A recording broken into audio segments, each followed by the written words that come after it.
सारा बाजार नौजवानों से भरा पड़ा है। कोई नशे का आदी, कोई शराब का आदी है। ठेले भर भर के फ्रूट के घर में आ रहे हैं, सब्जी तरकारी के ठेले आ रहे हैं। लाने वाले को पता कोई नहीं हलाल के पैसों का कि हराम के पैसों का। पकाने वाली को पता कोई नहीं ये मेरे हाथ का पका हुआ खा के अब्दुल कादिर जिलानी बनेगा या वक़्त का बड़ा बदमाश बनेगा। पता कोई नहीं मेरे हाथ की रोटी खाने वाली राबिया बसरी बनेगी या वक़्त की बदकिरदार बनेगी। इमाम अहमद बिन हम्बल रहमतुल्लाह अलैह के पास दो औरतें आ गई, दो बहनें आ गईं और पर्दे में ओठ में आके खड़ी हो गईं। अर्ज करने लगी, हजरत जी हमने आपसे एक मसला पूछना है। आपने फरमाया बीबी पूछो, क्या आप मेरे से मसला पूछती हो? कहने लगी हमें एक आप मसला बतला दीजिए। मसला ये है, अहमद बिन हम्बल रहमतुल्लाह अलैह, अल्लाहु अकबर, हमारा भाई गरीब बड़ा सा आदमी है, मेहनत मजदूरी करता है, हम अपने भाई पे बोझ नहीं डालते, हम दो बहनें घर के अंदर बैठी हैं। अल्लाह वाले, हमारा भाई जो दाल साग लेके आता है गुजारा नहीं होता, हम अपने भाई से धागा कपास रुई मंगवा लेती हैं, चरखी चला के उसका सूद काटती हैं। अल्लाह वाले, रात के अंधेरे में जब चरखी चलती है हमारे घर के चराग के अंदर वो तेल कोई नहीं होता है। अल्लाह वाले, चराग की रोशनी हासिल करने के लिए हम अपने मकान की छत के ऊपर चढ़ जाती हैं। साथ वाला मोहल्ले वाला, साथ वाला जो मकान वाला है ये अमीर आदमी है, इसके घर के अंदर कहीं कहीं दिए कहीं कहीं चराग जलते हैं, उसके घर की उसके चरागों की रोशनी हमारे छत की मुडेर पे पड़ती है। हम वहां बैठ के चरखा काटती हैं, अल्लाह अकबर, सूद बनाती हैं, फिर हम कपास धागे का सूद बनाती हैं। अल्लाह वाले, उससे बाजार में फरोख्त करके अपना गुजारा करती हैं। बता, बगैर इजाजत जो हमारे मुंडेर के ऊपर रोशनी पड़ रही है, इसके अंदर चरखा जो हमारा काटा जा रहा है, उससे आने वाली आमदनी बता हमारे पर हलाल है कि हराम है?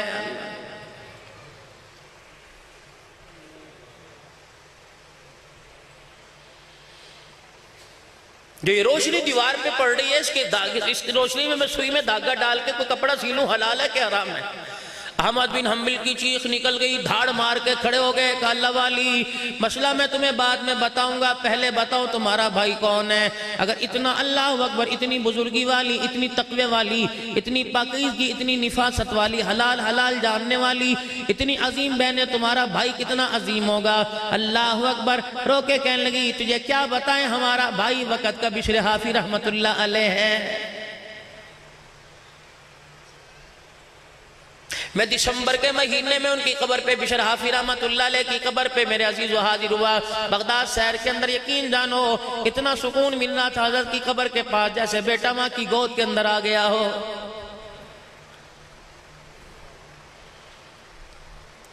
कितनी रमजानुल मुबारक में लैलतुल कदर की रातें आई, कितनी नमाज के सजदे हमने कर लिए, सलातुत तस्बीह में कसर न छोड़ी, फर्ज नमाजों में कसर न छोड़ी, सुन्नतें भी पढ़ रहे हैं, सदके खैरात कर रहे हैं। लेकिन मेरे अजीजों, जिंदगी के 50 साल गुजर गए, हमारे अंदर तब्दीली कोई नहीं आई।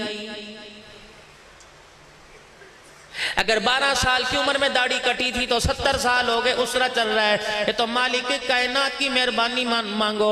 अगर तुम एक मरतबा इस कमीज के ऊपर उस तरह कोई रेजर चलाओगे, दूसरी मरतबा रेशे रेशे बिखर जाएंगे, धागे धागे बिखर जाएंगे, कपड़ों में सुराख हो जाएगा, कमीज बेकार हो जाएगी। ये तो उस मालिक का एहसान है, पता नहीं मेहरबानी फरमाकर कौन सी चमड़ी लगा दी जिसको घिसा घिसा के 50 साल गुजर गए। आज भी अल्लाह ने चेहरे का हुस्न बरकरार रखा हुआ है।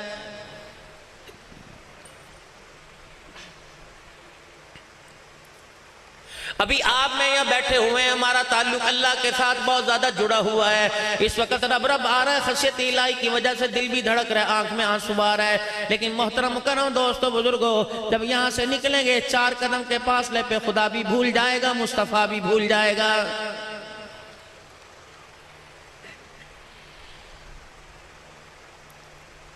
बिशर हाफी रहमतुल्लाह अलैह के बारे में आया, वक़्त का बहुत बड़े शराबी हुआ करते थे, लेकिन परवरदिगार आलम ने हिदायत का नूर इन पे उतार दिया। इतने शराब के नशे में मस्त रहा करते थे, अपने पराये की खबर नहीं हुआ करती थी। एक दिन बगदाद के चौक में शराब पी के लेटे हुए हजरत जुनैद बगदादी रहमतुल्लाह अलैह, हजरत मारूफ हजरत श्री शक्ति रहमतुल्लाह अलैह, ये खालू भाणजे हैं, दोनों की कब्रों पे मैं हाजिर होके आया।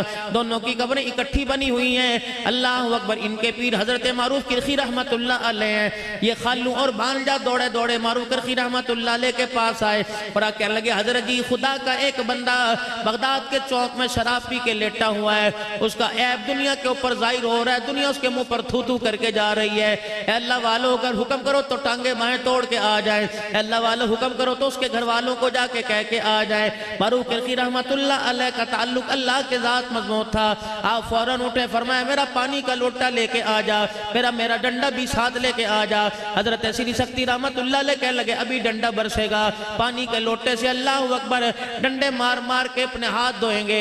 हजरत मारूफ किरखी रहमतुल्लाह अलैह जुनैद बगदादी श्री शक्ति रहमतुल्लाह अलैह ये तशरीफ ले गए और जाके देखा भी शराफी रहमतुल्लाह अलैह शराब के नशे में धुत लेटे हैं, शराब की बोतल आपके पास पड़ी हुई है। अल्लाह अकबर। हजरत जुनैद बगदादी रहमतुल्लाह अलैह से हजरत मारूफ किरखी रहमतुल्लाह ने पानी का लोटा ले लिया और लोटा लेने के बाद फरमाया जल्दी कर। अल्लाह अकबर। भी शराफी रहमतुल्लाह अलैह का मुंह सीधा किया और अच्छी तरह आपका मुंह दिलवा दिया, आपके हाथ पैर दिलवा दिए।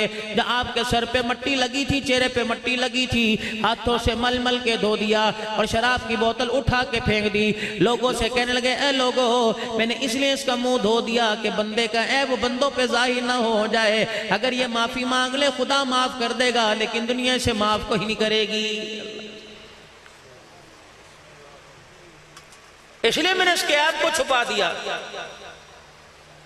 लेकिन अल्लाह ना करे या तो बाजार के अंदर तमाशा हो जाए, बाजार के अंदर लड़ाई हो जाए, घर के अंदर लड़ाई हो जाए, भाभी झगड़ने लगे, सगा यार सगे यार को नहीं छोड़ता, उसकी भी वीडियो बना के मेरे अजीजों नेट के ऊपर चढ़ा देता है। डूब मरने का मकाम है, शर्म का मकाम है। दुनिया कहती मेरी मूवी कैसे चलेगी जो फरिश्ते कंधों पे बैठ के बना रहे हैं। जिस तरह तूने अल्लाह के बंदे की मूवी बना दी, कयामत के दिन तेरी मूवी बना के ऐसी चला दी जाएगी। आज हमारी इबादतों का हमें मजा क्यों नहीं मिलता? आज हमारे सजदों का मजा क्यों नहीं मिलता? आज रोजे रियासतों का मजा क्यों नहीं मिलता? मेरे अजीजों पूरा रमजान का महीना रोजों में गुजार दिया, तरावी में गुजार दिया, एतकाम में क्यों गुजार दिया? रत्ती बराबर वो जाने, उसका काम जाने। उसने जजा तो दी होगी, सजा से बचाया होगा, लेकिन मेरे अजीजों इस इबादत का इजहार तेरे मेरे चेहरे पर ना आया, तेरे मेरे मामलात पर ना आया, आपके मेरे कारोबार पर ना आया, आपके मेरे किरदार पर ना आया, आपकी मेरी हया वाली आंख के अंदर ना आया, आपके मेरे हया वाले दिल के अंदर ना आया, हया वाले दिमाग के अंदर ना आया। क्या मजाल थी रब अकबर की कसम है, अल्लाह अकबर। जो चांद रात थी, ईद की रात थी, जो तमाम रमजान की रातों की सरदार थी, मैंने सारी रात मोबाइल में गुजार दी। मेरे अजीजों 10 दिल का इत्तिकाफ बैठने वालों को ईद के दिन फजर की नमाज का सजदा नसीब ना हुआ।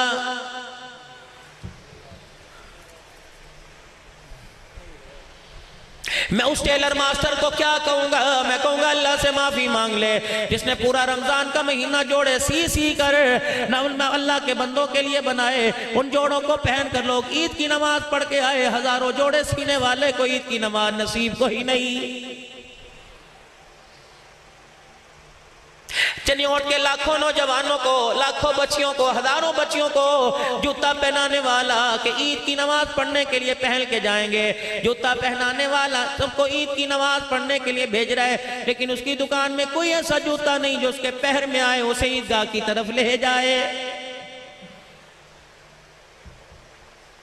फ्रूट बेचने वाला, छुआरे बेचने वाला, फेनियां निकालने वाला, फेनियां बेचने वाला, सवैयों का घी बूरा बनाने वाला, चीनी का बूरा बना बना के बेच रहा है। ईद की नमाज पढ़ने के लिए जाएंगे, नाश्ता पानी करके जाएंगे, अफ्तार करके जाएंगे। चनियोट के मुसलमानों को घी बूरा खिलाने वाले को खुद फजर की नमाज का सजदा ही नसीब कोई नहीं। सारी रात तेरी मेरी अम्मी, सारी रात तेरी मेरी भाभी, सारी रात आपकी मेरी घरवाली आपके मेरे कपड़े इस्त्री करती रही, टरू मरू के जोड़े इस्त्री करती रही, 3 जोड़े सिलवा के हैंगर कर दिए। पता नहीं कौन सी दिल में बात आवेगी, पहन के जावेंगे। बच्चों के कपड़े भी इस्त्री कर दिए, टोपियां निकाल के रख दी, नए नाड़े जार बन निकाल के रख दिए, नई टोपियां खुशबू निकाल के रख दी। ये कैसी बदबख्ती है? सारी रात इस्त्री कर करके अपनों को पहना कर ईद की नमाज के लिए भेज दिया, खुद घर के अंदर 9 नफल का सजदा भी नसीब कोई नहीं।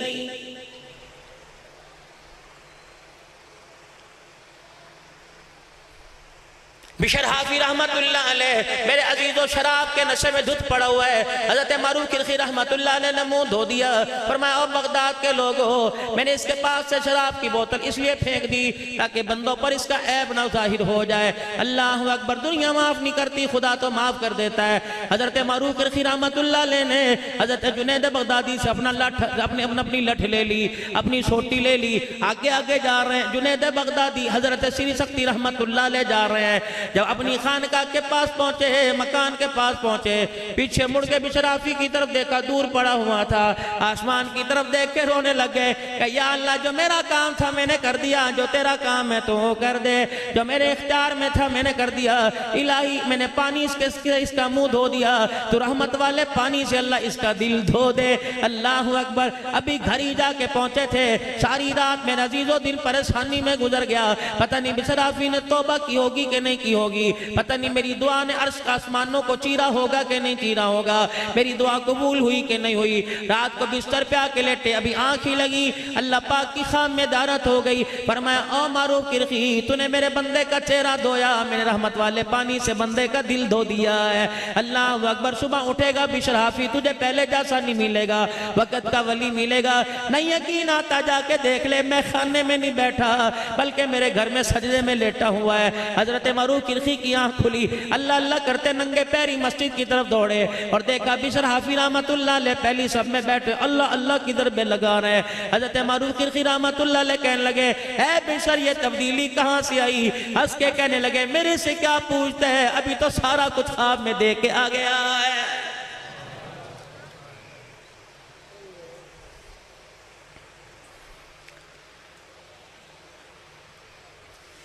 कभी हमने भी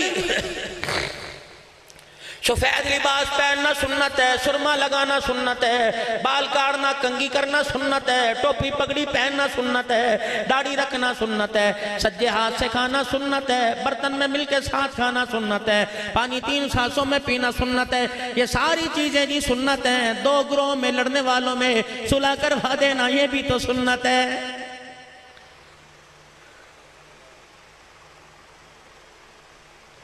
आपस के अंदर लड़े हुओं की सुलह करा दी, आपस के अंदर मेरा अजीजों बिछड़े हुओं को मिला दिया, भाई से भाई को मिला दिया, बहनों के हाथ सर पे भाइयों का हाथ फिरवा दिया। रब्बे काबा की कसम है, ये इतना ऊंचा अमल है, जब तू जमीन के ऊपर करता है आसमान के सारे फरिश्तों को फख्र हो जाता है।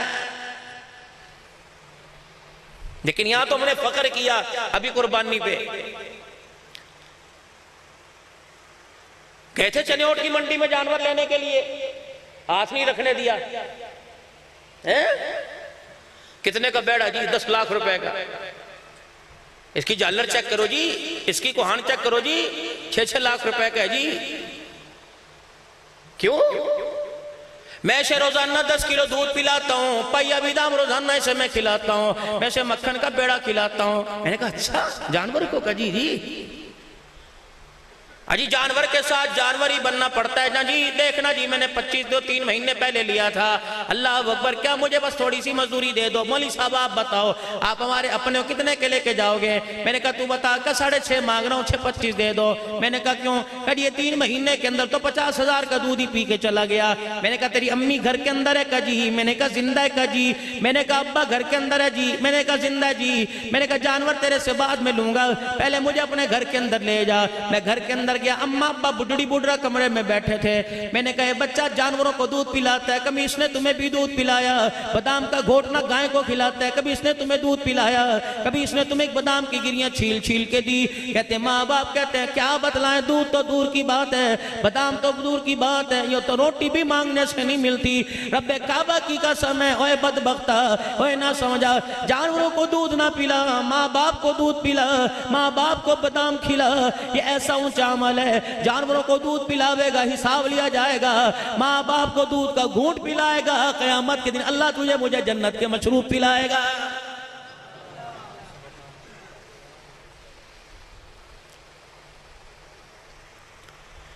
उलमा इकराम को अवामुन्नास के सामने बात रखनी चाहिए। लोग कहते हैं शौक दा मुल्क कोई नहीं, तुझे जानवर खरीदने का शौक है, नमाज के सजदे का शौक कोई नहीं, रोजाना सलातु तस्बीह पढ़ने का, रोजाना तहज्जुद की नमाज पढ़ने का तुझे शौक कब आएगा? अपनी जिंदगी कामयाब बनाने का, इत्तबाए सुन्नत ताबेदार होने का, अल्लाह के हुक्मों का पाबंद होने का तुझे शौक कब आएगा? जानवर जी शौक है मौलवी साहब, शौक का मोल कोई नहीं। चन्योट वालों जरा ईमानदारी से बताइयो, अगर मेरे अंदर 70,000 रुपए की सकत है, अगर 70,000 लाख की मेरे अंदर बर्दाश्त है, जब मेरे दरवाजे के साथ 10 लाख का जानवर आके बंधेगा, मुझे ईमानदारी से बताओ 70,000 का जानवर उसी खूंटे पे क्या मेरा बेटा बर्दाश्त करेगा? तुम्हारे शौक ने कई कई लोगों को कुर्बानी से मायूस करके रख दिया, तुम्हारे शौक ने कई लोगों को कुर्बानी से महरूम कर दिया। 7 लाख का जानवर, अल्लाह तुझे 50 लाख का लाने की तौफीक दे। 7 लाख का जानवर दरवाजे पे लाया, उसी मकान के साथ दूसरा दरवाजा था जिसके घर के अंदर बेटा बाप को कलप कलप के रो रहा था, पकड़ पकड़ के रो रहा था, बेटी भी रो रही थी, अब्बू जी ऐसा जानवर ला के दो, ऐसा जानवर ला के दो, हमें नहीं पता, हम रस्सी पकड़ के लेके जाएंगे, हम कहां से लेके आए। वो बाप मरता क्या ना करता, ख्वाहिशात पर अपने ईमान का सौदा करके जानवर लेके आया। रब्बे काबा की कसम है, जिस जानवर ने, जिस शौक ने लोगों को हराम और हलाल की तमीज से दूर कर दिया, ऐसा जानवर खुदा के दरबार में कोई कबूल नहीं। 7 लाख के 5 जानवर लेके आते, 7 लाख के 4 जानवर लेके आते। रब्बे अकबर की कसम है, बोटी बोटी मोहल्ले में जाती, बोटी बोटी गरीबों के अंदर जाती, जिन घरों में साला साल सब्जी पकती, आज तेरे कुर्बानी के गोश्त की हंडिया उस घर के अंदर बुनती। रब्बे अकबर की कसम है, अल्लाह गर्दन पे छुरी फेरने वाले को महरूम न करता, खाने वाले के थैले को भी अल्लाह नेमतों से भर देता।